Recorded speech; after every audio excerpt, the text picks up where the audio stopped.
یہی ہے کہ ہم اس کے ہی بن کر رہے ہیں۔ خیر اور شر کو اس دنیا میں پیدا فرمایا، اچھائی اور برائی کو رکھا، تاکہ یہ معلوم ہو سکے کیا اچھائی ہے اور کیا برائی ہے۔ دلوں کے معاملے کو اپنے ساتھ رکھا، ظاہر کو مخلوق کے حوالے کیا۔ انسانوں کو یہ حکم ہوا کہ تم جو دیکھو گے وہی حکم لگاؤ گے۔ کسی کے دل میں کیا ہے اس پر تم حکم نہیں لگا سکتے۔ اور یہ بھی دنیا نے تجربہ کر رکھا ہے کہ جس کے دل میں جو ہوتا ہے وہی ظاہر ہوتا ہے، لیکن اس کے باوجود شریعت نے پابند کیا کہ اس کے ظاہری عمل کو دیکھو، اس کے دل پر حکم نہ لگاؤ۔ نبی کریم صلی اللہ علیہ وسلم کے بہت چہیتے صحابی اسامہ بن زید رضی اللہ عنہ ایک جنگ کے موقع پر ایک شخص کو پٹک دیے، سامنے اس کے تلوار ہے، وہ اقرار کرتا ہے لا الہ الا اللہ کا۔ اس نے کہا میں مسلمان ہوں، کلمہ پڑھ کر بتایا، لیکن اس کو ختم کر دیا۔ یہ بات نبی صلی اللہ علیہ وسلم کو پہنچی، یہ مسئلہ نبی صلی اللہ علیہ وسلم کے سامنے رکھا گیا۔ اللہ کے رسول صلی اللہ علیہ وسلم کا چہرہ غصہ سے بھر گیا۔ اسامہ بن زید کہتی ہیں اللہ کے رسول کے چہیتے، اللہ کے رسول نے کہا تم نے ایسا کیوں کیا؟ کہا یا رسول اللہ اس نے ڈر کر کہا، کلمہ پڑھا، سامنے موت دیکھی اور اس نے کہہ دیا۔ اللہ کے رسول اس نے تلوار سامنے موت کو دیکھ کر کہا۔ اللہ کے رسول نے فرمایا ہلا شققت قلبہ، کیا تم نے اس کا دل سینہ چیر کر دل دیکھ لیا تھا؟ میرے بھائیوں، اس لیے نیت کی درستگی بہت اہم ہے۔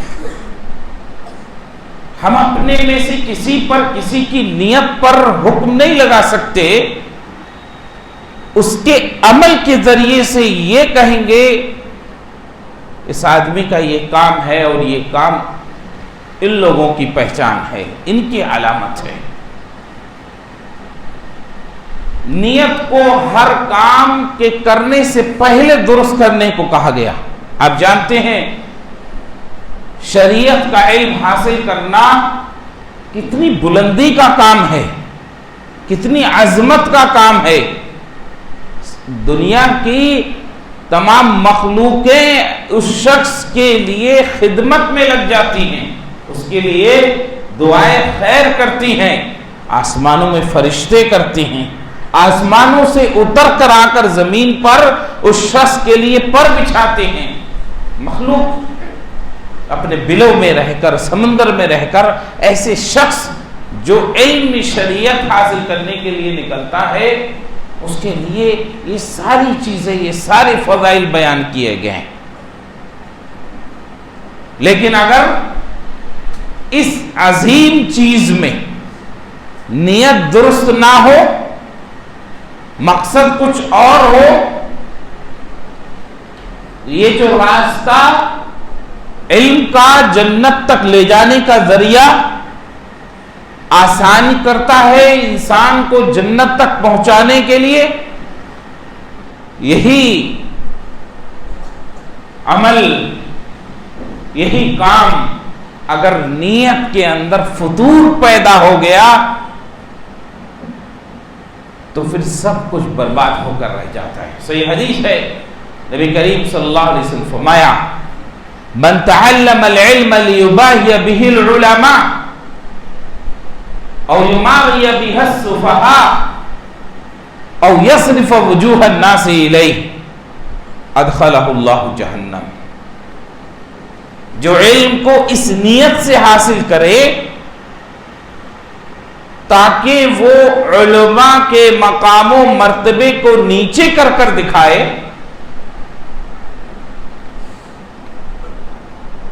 وہ اس نیت سے علم حاصل کرتا ہے تاکہ وہ اہل علم کی صفوں میں کھڑے ہو کر لوگوں کو یہ بتائے کہ میں بھی ان سے کم نہیں. او یماری بہ السفہاء، یہ جاہلوں سے حجت کرتا پھرے، عوام الناس کو حقیر جانے. ایک تو یہ کہ مشرف وہ لوگ جو علم حاصل کرتے ہیں، علماء حق اور علماء ربانیین ہوتے ہیں، ان سے مقابلہ کرنے کے لیے، ان سے اپنے آپ کو یہ بتانے کے لیے کہ میں کم نہیں ہوں، یا عوام کے سامنے اپنے علم کا. یہ جمعہ کے خطبے میں یہ جائز نہیں ہے.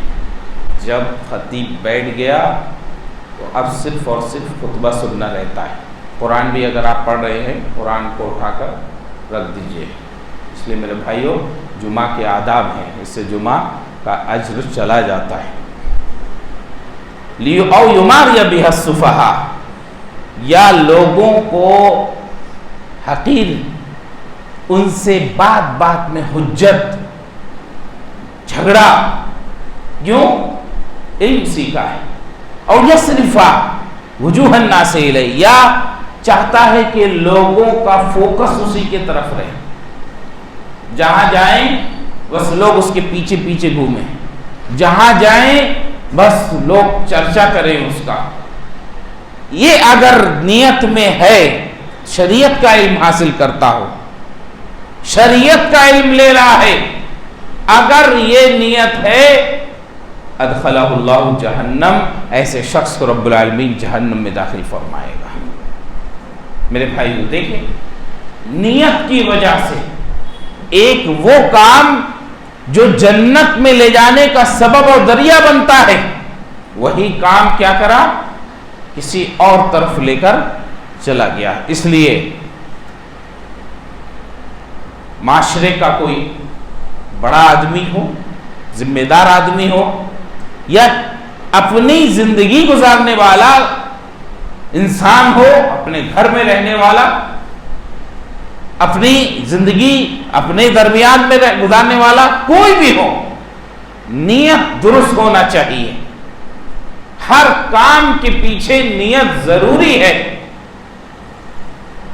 ہمارے معاشرے میں آج خاص طور پر ہمارا اہل الحدیث کا معاشرہ جو ایک بہت بری خرابی پیدا ہوئی.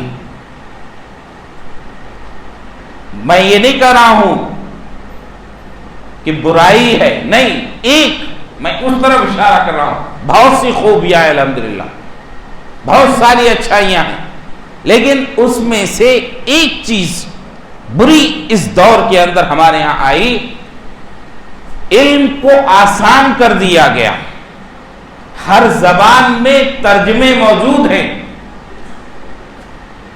جس شخص کو ابھی قرآن کی آیت صحیح سے پڑھنا نہیں آئی، وہ تیلگو میں، ہندی میں، اردو میں، انگریزی میں، وہ بھی انگریزی جو اردو والی انگریزی، اس کو رومن بولتے، اس سے پڑھ کر ترجمہ اور لوگوں سے حجت کرنے لگتا ہے.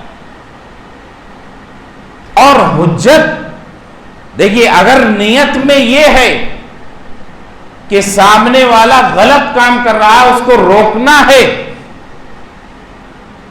تو انشاءاللہ خیر ہی نکلے گا.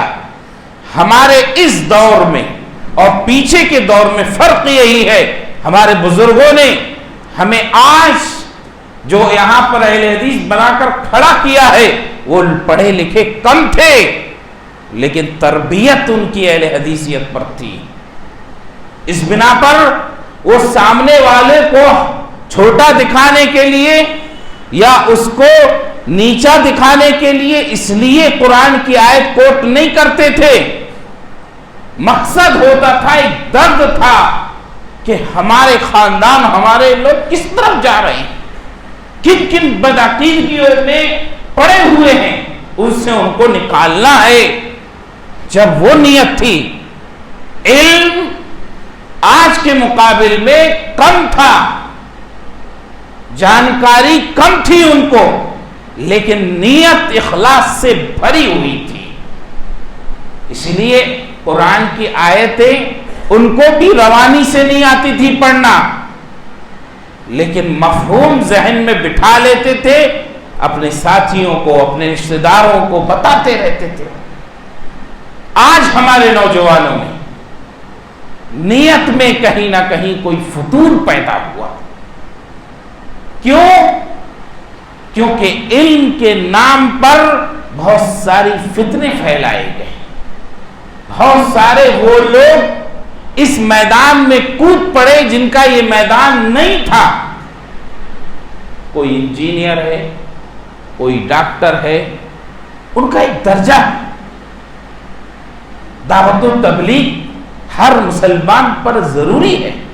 جس کا جو دائرہ ہے وہ اس کے تحت کام کرے. نبی صلی اللہ علیہ وسلم فرمایا بلغوا انی ولو آیا، اگر ایک آیت بھی سیکھے ہو، بلغوا انی، میرے طرف سے تم نے جو سیکھا ہے اس کو پہنچاؤ، اس کو دوسروں تک پہنچاؤ. ہمارے بزرگ وہی کام کیے.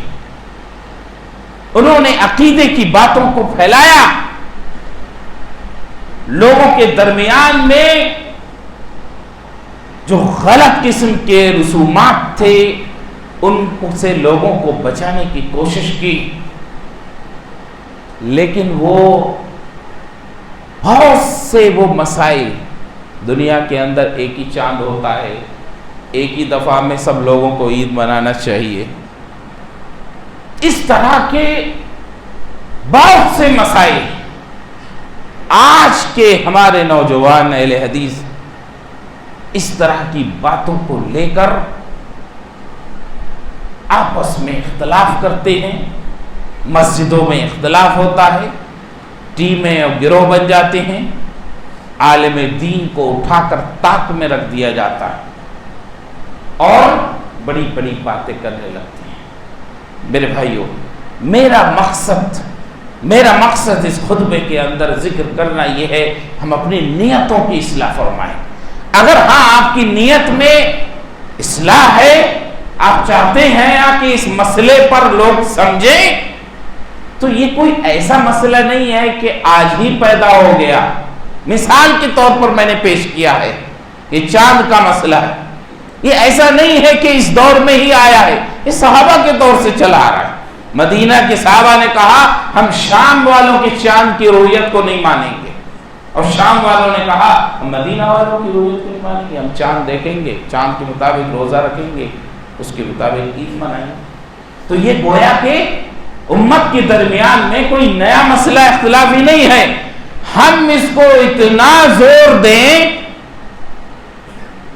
کہ بڑے بڑے علماء اپنی زبانوں کو بند رکھیں اور ہم یہ کہیں کہ یہ دیکھیے کہ ہمارے علماء نے ہم سے علم چھپا رکھا ہے. میرے بھائیو، یہی اس حدیث کے مطابق من تعلم العلم لیباہی بہ العلماء او یماری بہ السفہاء او یصرف وجوہ الناس الیہ. کیا تینوں چیزیں تو نہیں ہیں تاکہ ہم علماء کے شانہ و شانہ کھڑا ہو کر دکھائیں؟ ہم بھی ان اسٹیجوں پر تقریر کرتے ہیں جن اسٹیجوں پر بڑے بڑے مدارس کے، مدینہ یونیورسٹی کے پڑھے ہوئے لوگ بیٹھے رہتے، ہم بھی ان اسٹیجوں کے بولنے والے لوگ ہیں. آج کل ایسا ٹرینڈ چل رہا ہے اور لوگ ان کو بڑی توجہ دیتے ہیں. اس لیے میرے بھائیوں، مختلف قسم کے اس طرح کے فتنے ہمارے درمیان میں ہے، اپنی نیتوں کے اندر اخلاص پیدا فرما۔ واقعی آپ کو لگتا ہے کہ کوئی مسئلہ ہے، اس پر بات چیت ہونا چاہیے، تو سنجیدگی کے ساتھ جو اس محلے میں، اس مسجد میں جو اہل علم میں سے جو موجود ہے، اس کے سامنے ذکر کریے۔ وہ زیادہ بہتر جانتا ہے کہ میرے مخاطبین کیا ہیں۔ میرے مخاطبین وہ ہیں جن کو تشہد کی دعائیں یاد نہیں ہیں۔ میرے مخاطبین وہ ہیں کہ جن کو اگر اپنے باپ کا جنازہ پڑھانا ہو تو ہمت نہیں ہو پاتی کہ جنازہ پڑھا سکیں وہ۔ میرے مخاطبین وہ ہیں کہ اگر بچے کی پیدائش ہو جائے تو وہ پریشان رہتے ہیں کہ پتہ نہیں کیا کیا شریعت کے اعمال نہیں کر پاتے۔ میرے مخاطبین، میرے مصلی حضرات وہ ہیں کہ اگر نکاح کا موقع آ جائے تو اہل حدیث ہونے کا دعویٰ تو کرتے ہیں، کوئی بھی قاضی آ کے مصری دے کے ہاتھ میں نکاح پڑھا کے چلا جاتا ہے۔ یہ معاشرہ ہے ہمارا۔ نکاح جیسے مسئلے کو اتنا ایسا بنا کر پیش کرتے ہیں کہ یہ کسی آدمی کی بس کی نہیں، بس چند حضرات کی ہی بس کی بات ہے۔ کیوں؟ کیونکہ کچھ لوگوں نے اس طرح کا ماحول بنا رکھا ہے معاشرے میں، اس کو توڑنا چاہیے۔ نکاح یہ تو قانونی کارروائیاں ہیں کاغذ کی۔ شرعاً باپ کہے، بیٹی کا جو باپ ہے اپنے داماد سے کہے میں نے بیٹی اپنی آپ کی نکاح میں دی، اس نے کہا قبول کیا، ہو گیا نکاح۔ اس کے لیے یہ جو کلمات قاضی لوگ دہراتے ہیں، یہ کلمات کوئی نبی سے ثابت نہیں ہیں، یہ کوئی شرعی کلمات نہیں ہیں کہ آپ اگر ان کلمات کے ساتھ نہیں کیے، ان گواہان کی موجودگی میں، حاضرین کے اس مجلس میں اور رائج الوقت سکے میں، مہر مؤخر، مال معجل، یہ جو سب الفاظ ہیں ہم بھوجکتا رہتے پتہ نہیں کیا ہے کیا ہے، ہم کہہ نہیں پائیں گے، اس لیے نکاح ہی نہیں ہوگا۔ ہمارے مخاطبین ایسے لوگ ہیں۔ اب ان مخاطبین کے سامنے ہم وہ مسائل رکھیں کہ امیر معاویہ حق پر تھے، علی حق پر تھے، اس صحابہ کی جنگیں، یہ اس طرح کے مسائل جو لوگ لاتے ہیں ہمارے معاشرے میں۔ ہمارے بزرگان دین، ہمارے بزرگ، ہمارے بڑے گھروں کے جو تھے، ہمارے محلوں کے جو اہل الحدیث ہوئے تھے، ان کی نیتوں کے اندر اتنا اخلاص تھا، وہ علم سے بھرپور تو نہیں تھے، لیکن جو سیکھا تھا بلغوا عنی ولو آیا، نبی کی اس حدیث کے مصداق تھے۔ انہوں نے جو سیکھا علماء سے وہ لوگوں میں پھیلا دیا، اور اس کی برکت ہے کہ آج ہم پھل پھول رہے ہیں۔ ہماری نسلوں کے لیے ہم کیا چھوڑیں گے؟ بچوں کو لڑتے جھگڑتے ہوئے، رشتوں کا احترام نہیں، کوئی نانا ہے، ماموں ہے، تایا ہے، اگر ہم اہل حدیث ہو گئے تو ان رشتوں کو پامال کر دیں گے، ان کا کوئی احترام نہیں ہے۔ ہمارے نوجوانوں کی آج ایسی پہچان بن گئی ہے، بلغوا عنی ولو آیا، وہ بھی یہی پیش کرتے۔ ہمیں نبی کی ایک حدیث معلوم ہوئی ہے، اس لیے ہمیں پہنچا دینا ہم پر فرض ہے، ہم پہنچا دے رہے۔ تو نبی سے اخلاق بھی تو سیکھو۔ نبی نے کیسے پیش کیا ہے دین کو اپنے چاچا کے سامنے، کیسے پیش کیا ہے مکہ کے بزرگوں کے سامنے۔ آپ کو بددین کہا گیا، آپ کو جادوگر کہا گیا، آپ پر کوڑا پھینکا گیا، اوجڑی ڈالی گئی، کیا کیا نہیں کیا گیا۔ آپ کے چچا نہیں کہا برباد ہو اے محمد، اس لیے جمع کیا تو نے؟ کیا نبی نے جواب دیا اس کا؟ کیا نبی نے کچھ الفاظ کہے؟ ہمارے اندر کہاں پھر یہ اخلاق گئے؟ بلغوا عنی ولو آیا۔ نبی کی اس حدیث کو سمجھو تو صحیح۔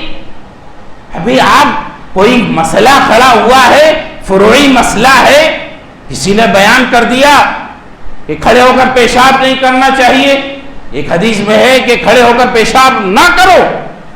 آپ کو یہ حدیث معلوم ہو گئی، بلغوا عنی ولو آیا، لے جا کر لوگوں کو پھینک دی، سامنے لوگوں کے سامنے پیش کر دیا۔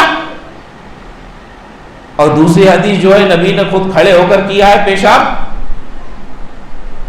بلغوا عنی ولو آیا، کیا مطلب ہے کہ جو آیت آپ پہنچانا چاہتے ہو اس آیت کے ارد گرد کیا مسائل ہیں وہ سب سیکھ لیا ہے آپ نے. اس لیے میرے بھائیوں، بزرگوں، نوجوان ساتھیوں، اپنے نیت میں اخلاص پیدا کرو، سنجیدگی لاؤ، طمانینت لاؤ، امن و امان لاؤ اپنے مزاج میں. آپ اچھا کام کر رہے ہیں، لیکن اس اچھے کام کے کرنے میں نبی کے اخلاق کو شامل کرو. اگر نبی کے حوالے سے بات بیان کرتے ہو تو نبی کے اخلاق جیسے پہلے بنو اور ان کے جیسے اخلاق اپنے اندر پیدا فرماؤ. ان اخلاق کے ذریعے دوسروں تک باتیں پہنچاؤ. رب العالمین ہمارے نیتوں میں اخلاص پیدا فرمائے. ہر قسم کے فتنے، فجور، بدامنی، پیچیدگی اور جو معاشرے کے اندر گمراہیاں پھیلی ہوئی ہیں، ہم سب کی حفاظت فرماؤ.